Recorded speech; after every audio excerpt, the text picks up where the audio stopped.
জন্য হাসিনার সন্ত্রাসী বাহিনী সারা রাত তাকে নির্যাতন করে নির্মমভাবে হত্যা করে।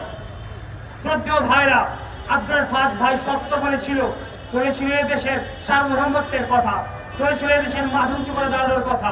কিন্তু সন্ত্রাসী আওয়ামী লীগ বাহিনী যখন দেখলো যদি আব্দুল ফাহাদের মতো ছেলেরা এই দেশের বড় বড় শিক্ষা প্রতিষ্ঠানগুলোতে নিজেদের জায়গা করে নেয়, যদি দেশের বড় বড় শিক্ষা প্রতিষ্ঠানগুলোতে নিজের অবস্থান তৈরি করে, তাহলে সেসব সন্ত্রাসী বাহিনীরা এই দেশে ভারতের আধিপত্যবাদ বিস্তার করতে পারবে না।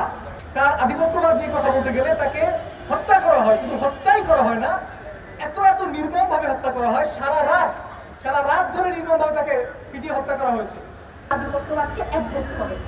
তো আমাদের বর্তমান সময়ে আজকের দিনে দাঁড়িয়ে আমরা আবরার ফাহাদ ভাইকে স্মরণ করি এবং আমরা প্রত্যাশা করি যে আবরার ফাহাদ ভাইয়ের মতো মানুষের আমাদের ঘরে ঘরে তৈরি হবে। তবে আমরা আবরার ফাহাদ ভাইয়ের মতো আর কাউকে হারাতে চাই না। আমরা শুধু এই অফিসের সামনে দাঁড়িয়ে একটাই বার্তা দিতে চাই যে এই অফিসটি ছিল ভারতীয় আধিপত্যবাদের আতুরঘর। সুতরাং সেই অফিসের সামনে দাঁড়িয়ে আমরা বাংলাদেশের জনগণ এবং বাংলাদেশের যারা রাষ্ট্র ক্ষমতায় আছেন তাদেরকে একটা বার্তা দেওয়ার জন্য মূলত এখানে দাঁড়িয়েছি।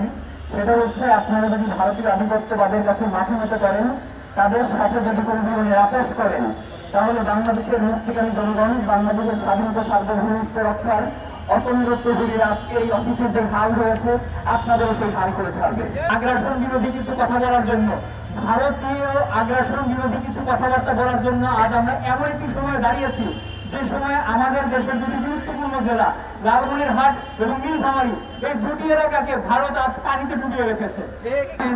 আবরার ফাহাদ শুধুমাত্র একটি স্ট্যাটাসের কারণেই যে তার জীবনটা চলে গিয়েছে, ব্যাপারটা এমন নয়।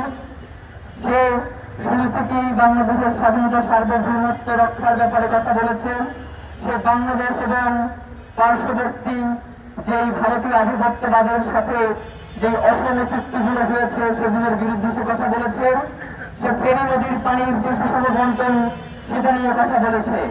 আমাদের কাছে মনে হয় যে বাংলাদেশের অভ্যন্তরীণ যদি কোনো বিষয় নিয়ে আবরার ফাহাদ কথা বলতো, হয়তো তার এভাবে জীবন দিতে হতো না। তার সেই ভারতীয় আধিপত্যবাদের বিরুদ্ধে কথা বলবার কারণেই অকালে তাকে ছাত্রলীগের হাতে পিটিয়ে নির্মম ভাবে পুরো রাত্রি ধরে তাকে ছাত্রলীগ বলে পিটিয়েছে এবং হত্যা করেছে।